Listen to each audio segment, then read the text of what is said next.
que es un texto que normalmente se ha utilizado, ¿sí?, para decir, cuáles deben ser las virtudes de una mujer cristiana. No sé si a alguno le suena esta aplicación del texto, ¿sí? Y la aplicación para los hombres o para los varones básicamente era, aquí hay un tipo de chica, ¿no?, o mujer en la que tú te debes fijar para pensar en algún proyecto familiar. Estas son algunas cosas que yo he leído y las que he escuchado. Puede que alguna te suene o no. Mi enfoque será diferente en esta mañana, ¿sí? Porque creo que este texto nos habla a la iglesia en su conjunto. Así que, hombres y mujeres, sí, tenemos que prestar atención a qué nos dice este texto de la mujer virtuosa a nosotros. Y me gustaría dividirlo en tres partes. En primer lugar, veremos el valor de esta mujer. En segundo lugar, las virtudes de esta mujer. Y en tercer lugar, la alabanza de esta mujer. ¿Sí? Este es un poema, ¿sí? Es un poema de alabanza. Es un acróstico en el que la primera letra de cada una de sus 22 versos sigue el orden del alfabeto hebreo. Y este era un método que se utilizaba y que vemos también en otros salmos. Es un método que principalmente tenía la función de ayudar a memorizar o a recordar lo que este texto decía, ¿sí? Pero también tiene otra función, que es la de mostrar que un tema está completo o perfeccionado, ¿sí? Entonces, por eso decimos de la A a la Z, ¿no? Entonces, de alguna manera, todo lo que hemos visto a lo largo de esta serie de proverbios queda ejemplificado de manera perfecta y completa en cómo vive esta mujer. Y lo primero que vemos es esta pregunta con la que inicia el poema, ¿no? Mujer virtuosa, ¿quién la hallará? Y la palabra aquí, que se traduce por virtuosa, es muy curiosa, porque es una palabra que normalmente se utiliza para hombres en la Biblia, ¿sí? Concretamente para hombres de guerra. Designa fortaleza, fuerza, y aquí el poeta la está utilizando para la mujer, ¿sí?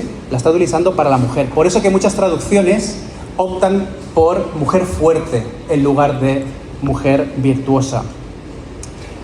Por ejemplo, en Josué 6:2, cuando dice: Mas Jehová dijo a Josué: mira, yo te he entregado en tu mano a Jericó y a su rey, con sus varones de guerra.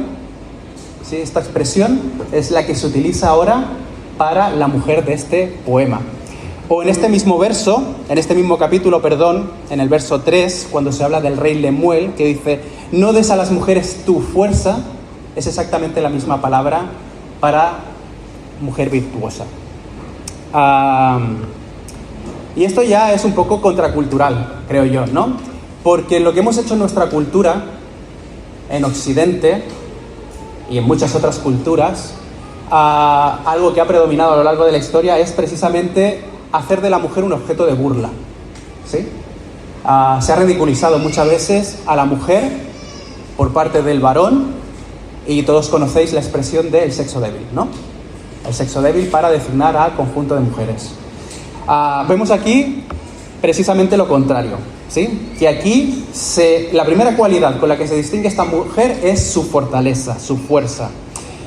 Y esto significa, es una palabra muy polifacética, ¿sí? Es fuerza para hacer el bien, ¿sí? Bondad moral, denota vigor, actividad corporal, como veremos a lo largo de este poema.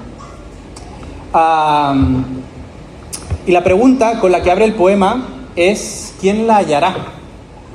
¿Sí? Mujer virtuosa, mujer fuerte, ¿quién la hallará? Y lo que muestra aquí es que sugiere que hay un determinado tipo de persona que, por decirlo de alguna manera, no se encuentra en cada esquina, ¿sí? Y que no se caracteriza por ser precisamente de los que abundan.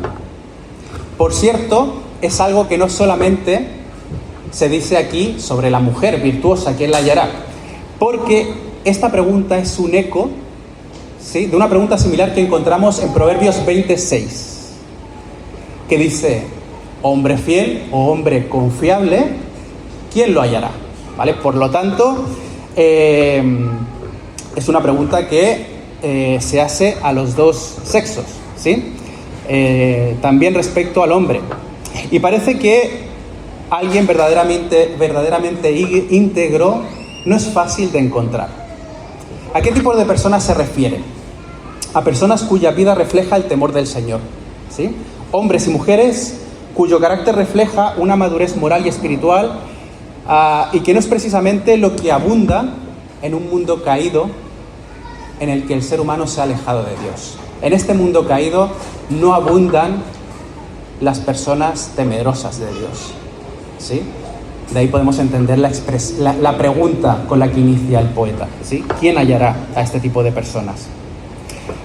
Pero a veces debemos decir y reconocer que ni tan solo a veces en el propio pueblo de Dios.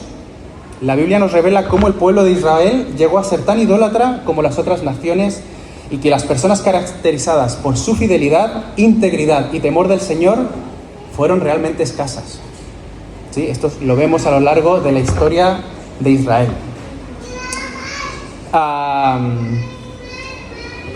Y lo que vemos es el valor de esta mujer, ¿sí? Porque su estima sobrepasa largamente a la de las piedras preciosas.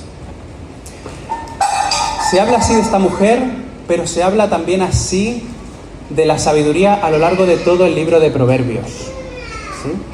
Proverbios 8:17 dice: yo amo a los que me aman, y está hablando de la sabiduría, y me hallan los que madrugando me buscan. Proverbios 8:35: porque el que me halle hallará la vida y alcanzará el favor de Jehová. Vemos que el valor de la búsqueda de la sabiduría se describe de manera similar. Cuando se dice, porque su estima sobrepasa largamente a la de las piedras preciosas, vemos, por ejemplo, que en el capítulo 3, versículo 15, se dice de la sabiduría: bienaventurado el hombre que halla la sabiduría y que obtiene la inteligencia, porque su ganancia es mejor que la ganancia de la plata y sus frutos más que el oro fino. Más preciosa es que las piedras preciosas. Así que la mujer virtuosa es de gran valor, tanto como lo es la búsqueda de la sabiduría a lo largo del libro de Proverbios. Y pregunto, de las cosas que más valoramos, ¿se podría decir que la búsqueda de un carácter íntegro y piadoso es una de ellas? ¿O por el contrario, otorgamos mayor valor a otras cosas? Nuestras posesiones, sueños, metas profesionales. Aquí se nos habla de que no son las cosas, sino una persona la de gran valor. Así que vuelvo a preguntar, ¿es fácil encontrar a alguien sabio e íntegro?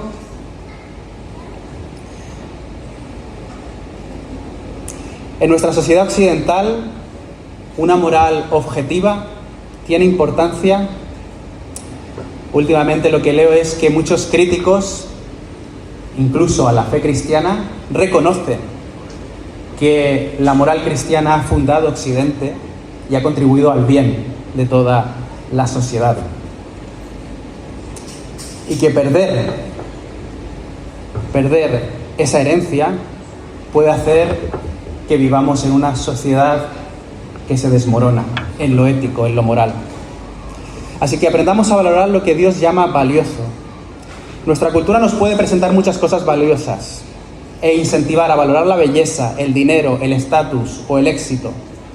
Pero Proverbios nos enseña a mirar más profundamente y a valorar el carácter, la sabiduría, la santidad, el temor del Señor tienen mucho valor, mucho más valor. Versículos 11 y 12: el corazón de su marido está en ella confiado y no carecerá de ganancias. Le da a ella bien y no mal todos los días de su vida.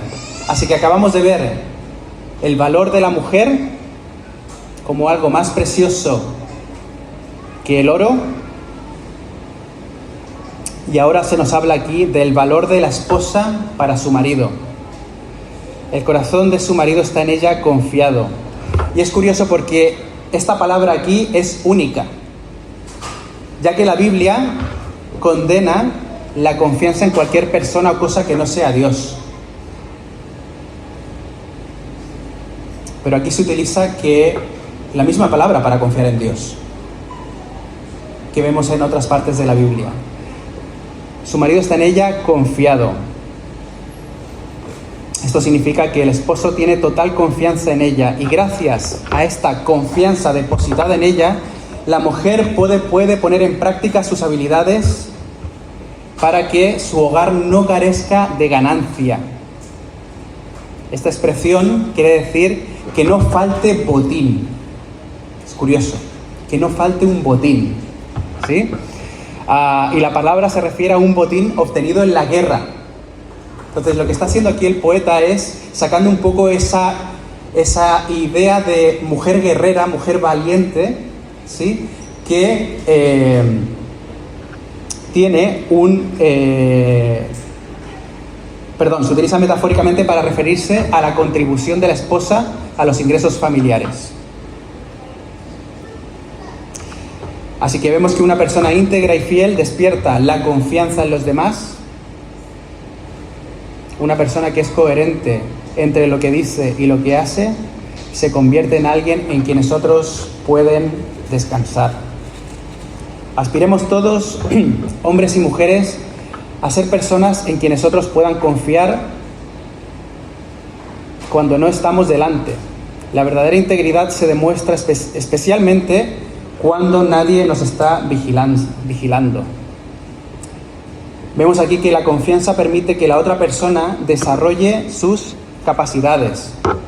El marido confía en ella y precisamente por eso ella puede actuar, trabajar, administrar y tomar iniciativas. Así que la confianza no limita a la persona, sino que hace que ella pueda florecer.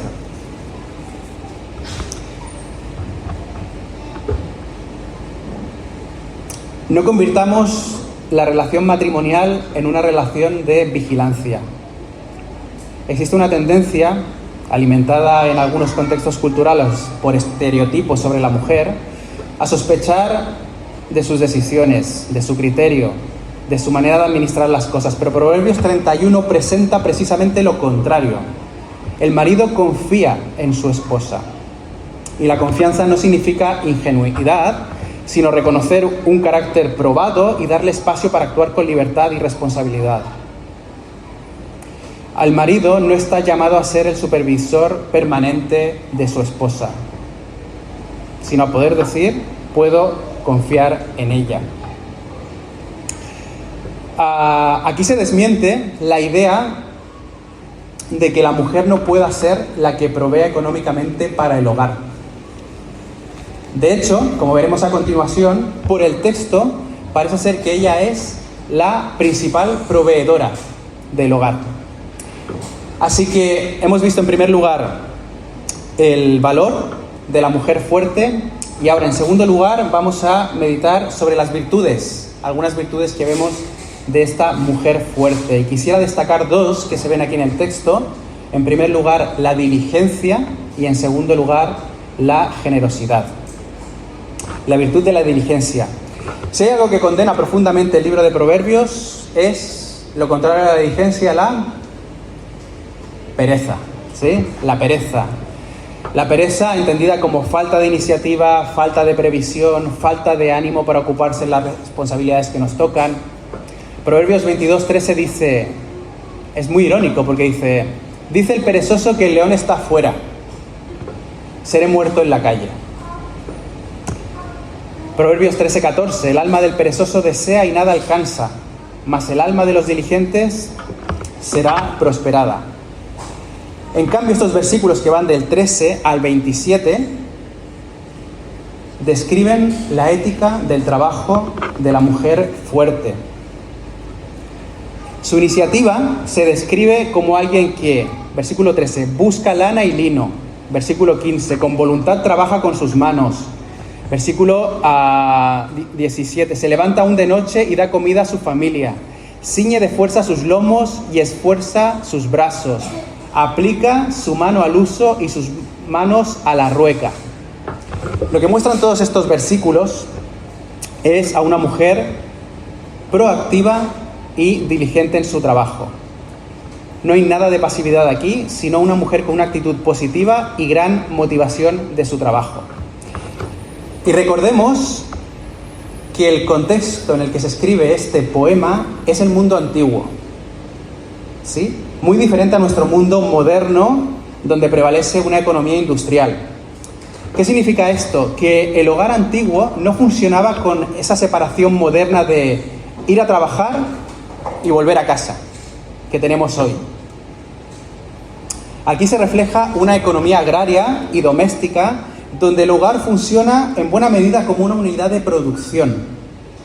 ¿Sí? El negocio de esta mujer es textil, ella confecciona telas. Es como hoy en día decir, bueno, es el equivalente a el teletrabajo, podríamos decir. Es un trabajo dentro del hogar, pero que no consiste, ¿sí? No consiste en ocuparse de las tareas domésticas del hogar, ¿sí? Vemos que esta mujer, hemos dicho, tiene una actitud positiva y de gran motivación, pero vemos que es emprendedora. Versículo 16. Considera la heredad y la compra y planta viña del fruto de sus manos. Este versículo describe cómo la esposa fuerte usa las ganancias de su industria textil para adquirir un nuevo negocio.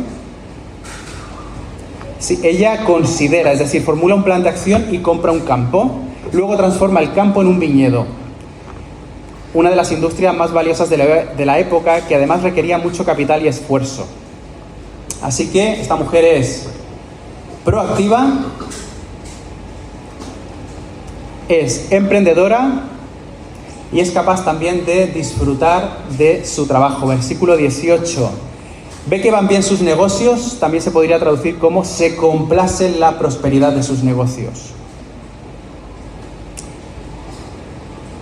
Y la expresión "su lámpara no se apaga por la noche" habla probablemente de que ha generado suficientes ingresos como para no tener que apagar sus lámparas al acostarse y así ahorrar aceite. Así que la virtud de la diligencia la vemos aquí en la manera de trabajar, la iniciativa, el emprendimiento, la actitud ante lo que hacemos. Y para nosotros hoy, las aplicaciones serían ser diligente con aquello que Dios ha puesto en nuestras manos. El texto no elogia simplemente que esta mujer trabaje mucho, sino que se ocupa responsablemente de lo que tiene delante. Y la pregunta para nosotros hoy es: ¿estoy haciendo con diligencia lo que me corresponde hacer y lo que Dios me ha llamado a hacer? Desarrolla las capacidades que Dios te ha dado. Ella conoce su oficio y lo desarrolla hasta convertirlo en una actividad productiva. La diligencia incluye aprender, mejorar nuestras habilidades y aprovechar las oportunidades que Dios pone en nuestro camino. No vivamos esperando que alguien nos diga qué hacer. Vemos aquí la iniciativa de esta mujer ella busca, considera, compra, planta, hace y vende. Tiene iniciativa. Hay una madurez que consiste en ver una necesidad y actuar sin esperar siempre instrucciones. Y disfrutar del fruto de un trabajo bien hecho. Hay algo hermoso aquí, no solamente trabaja por un sentido de responsabilidad, se complace en ver que aquello que hace prospera. El trabajo puede ser una fuente legítima de satisfacción cuando se realiza con fidelidad. Así que una de las virtudes es la diligencia que vemos aquí. Y en segundo lugar, la virtud de la generosidad. Vemos que la generosidad es hacia adentro, hacia los de su casa, ¿sí? Y una generosidad hacia afuera, hacia el pobre. En esta segunda parte del poema vemos cómo la labor de la mujer valiente contribuye al bien común, a su hogar y los necesitados. El versículo 20 sugiere que la valiente esposa trabaja arduamente no solo para mantener a su familia, sino también para ayudar a los pobres. Versículo 20, alarga su mano al pobre y extiende sus manos al menesteroso. La ética cristiana enfatiza fuertemente que uno de los propósitos del trabajo es que éste sirva para el bien común, proveyendo a los necesitados. El apóstol Pablo enseña a los cristianos de Éfeso, algunos de los cuales habían sido anteriormente ladrones, a trabajar con sus manos para que también tengan que compartir con los necesitados.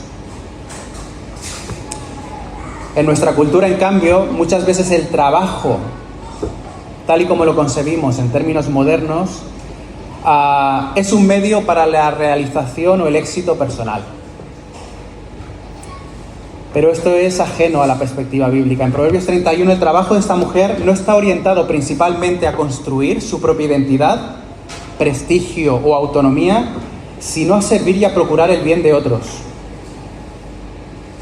Así que el éxito personal no es el fin último del trabajo. El trabajo es una vocación mediante la cual ejercemos los dones que Dios nos ha dado, proveemos para otros, servimos al prójimo y administramos responsablemente lo que Dios ha puesto en nuestras manos. Vemos también esta generosidad hacia el hogar, su familia, cuando dice que no teme a la nieve, estas expresiones metafóricas, ¿no? No teme a la nieve.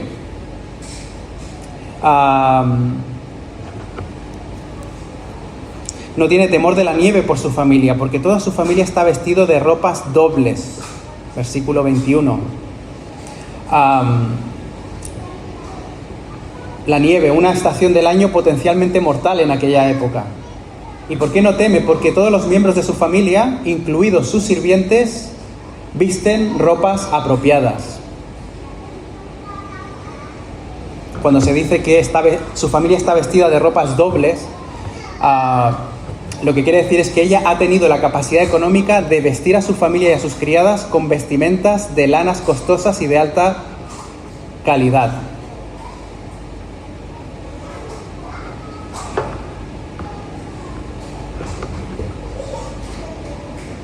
Su marido también tiene un trabajo. Su marido se sienta con los ancianos en las puertas de la ciudad y gracias a ella, él también puede ocuparse de desempeñarlo bien. Gracias a la habilidad que tiene esta mujer fuerte en su trabajo, su esposo está también capacitado para hacer bien su trabajo y ocuparse de su cargo para el bien común. Vemos también en los versículos 26 y 27 que esta mujer enseña, abre su boca con sabiduría y la ley de clemencia está en su lengua. Y protege a los de su hogar, considera los caminos de su casa y no come el pan de balde. Es una mujer que ha recibido la sabiduría que vemos en el libro de Proverbios y se ha convertido en una mujer sabia y ahora es capaz de hablar y enseñar también esa sabiduría en su hogar.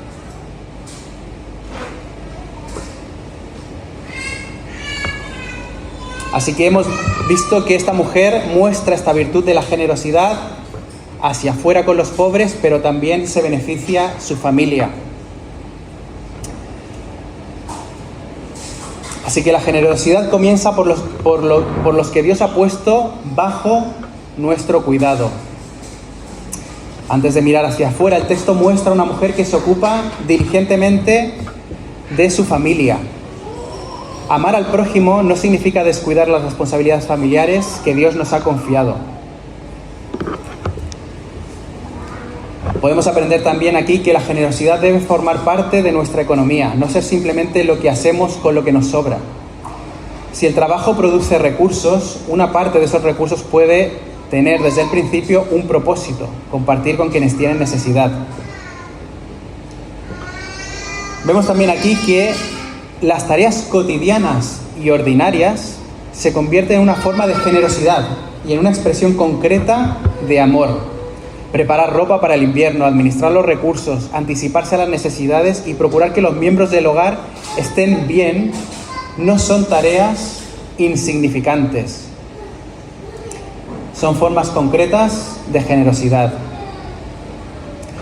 Podemos aprender también aquí de que el matrimonio funciona como un equipo. El trabajo de la mujer permite que su marido pueda desempeñar bien su función pública en las puertas de la ciudad. Esto nos ayuda a no pensar en el trabajo del marido y de la esposa como dos proyectos completamente independientes. El trabajo de uno puede hacer posible y fortalecer el trabajo del otro. Y la generosidad también consiste en palabras sabias.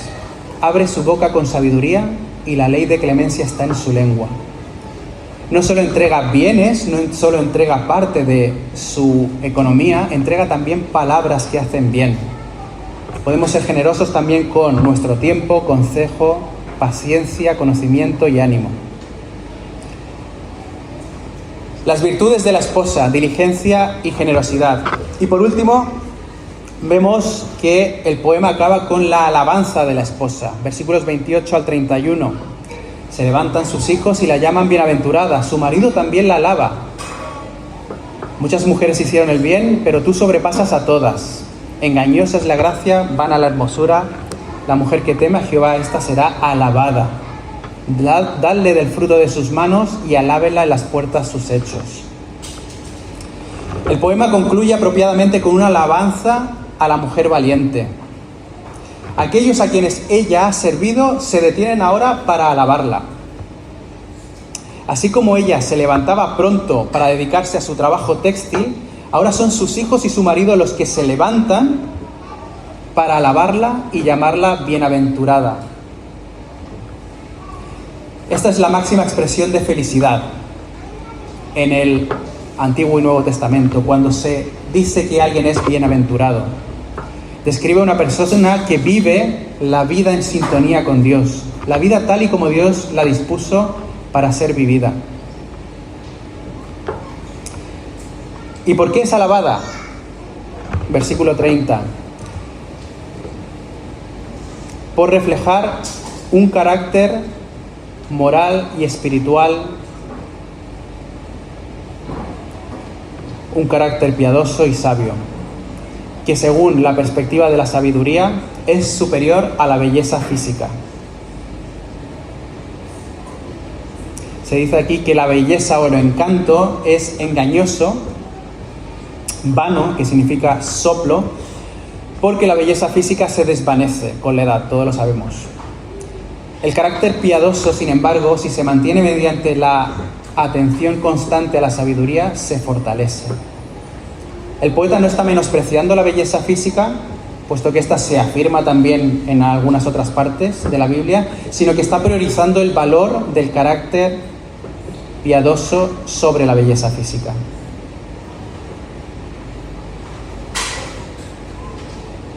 Y el versículo 31 asegura a los discípulos que, si bien las obras de la valiente esposa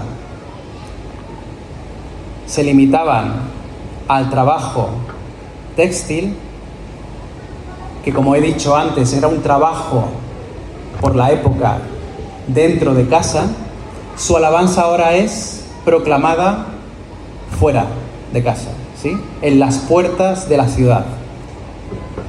Lo que vendría a decir hoy sería como en el ayuntamiento, en el lugar más público es alabada y reconocida la mujer fuerte. Aplicaciones para nosotros hoy. La mujer virtuosa no es alabada por impresionar a los demás, sino por la clase de persona que es. Hay una diferencia entre querer construir una imagen y querer construir un carácter. No sacrifiquemos el carácter por meramente querer aparentar. Engañosa es la gracia y vana la hermosura. Vivimos en una cultura que invierte enormes cantidades de tiempo y recursos en mantener una apariencia atractiva. Y Proverbio nos recuerda que hay algo que merece una inversión todavía mayor: el carácter. Como he dicho, el texto no dice que la belleza sea mala, dice que es vana, es decir, pasajera. Por eso no debemos darle un peso que no puede soportar. En segundo lugar, el temor del Señor es la raíz de una vida verdaderamente admirable. El versículo 30 no dice simplemente que esta mujer sea buena por naturaleza, su virtud tiene una raíz. La mujer que teme a Jehová, esa será alabada. La vida exterior que hemos contemplado en todo el poema nace de una relación correcta con Dios. Podemos aprender también que la alabanza más importante no es la de los desconocidos, sino la de aquellos que viven contigo. Sus hijos y su marido son quienes se levantan para llamarla bienaventurada.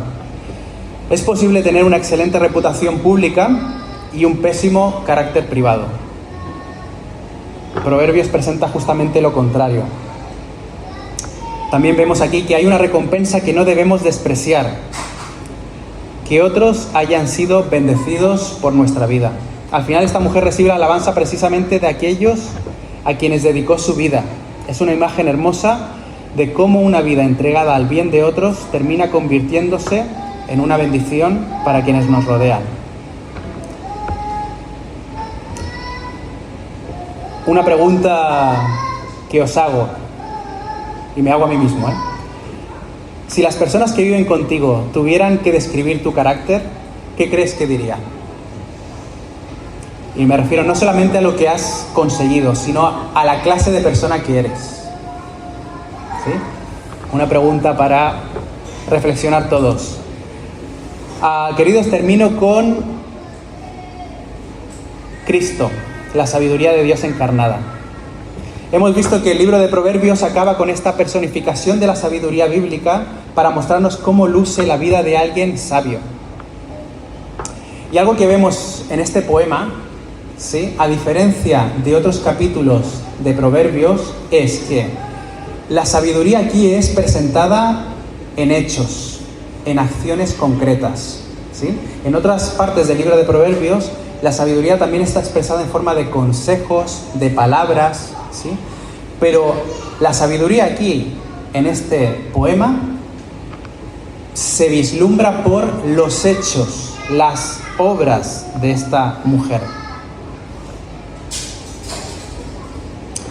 Y vemos que la sabiduría, que en este poema, ocurre algo llamativo. Apenas se nos habla de lo que la mujer dice, se nos muestra lo que hace.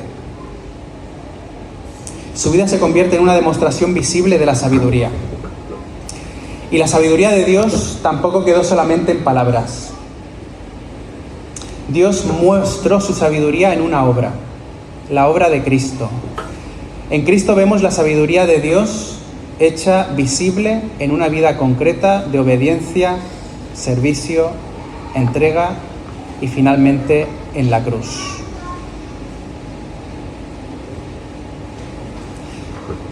El apóstol Pablo habla de cómo Cristo es la sabiduría de Dios. Al final este poema, que personifica la sabiduría en una mujer, está apuntando a la encarnación del Hijo. La sabiduría de Dios se revela de una manera que contradice las expectativas humanas. Cuando Cristo viene a este mundo, el mundo tiene por sabiduría las palabras, las filosofías. Pero Dios, mostrará su sabiduría en una obra concreta, que es la obra del Cristo crucificado. El mundo antiguo busca la sabiduría mediante la filosofía, la argumentación, la elocuencia, el conocimiento, pero Dios presenta como centro de su sabiduría algo que desde los criterios humanos parece precisamente lo contrario: Cristo crucificado. La cruz resulta escandalosa porque Dios no salva al mundo mediante una demostración de poder y sabiduría según los criterios humanos, sino mediante el mensaje de un Mesías crucificado. El mundo antiguo piensa que la sabiduría consiste en saber cómo alcanzar grandeza. En Cristo Dios muestra que la verdadera grandeza consiste en entregarse por otros. El mundo busca poder, reconocimiento y exaltación, pero el mensaje del Evangelio nos muestra a un Cristo que se humilla, sirve y muere. Y precisamente en esa aparente debilidad se revela la sabiduría de Dios. Porque en ese Cristo humillado sirviente y muerto en la cruz, Dios logra por nosotros nuestra salvación y nuestra reconciliación con Él. Que este sea el mensaje y no otro que predique la Iglesia hoy y siempre. Amén.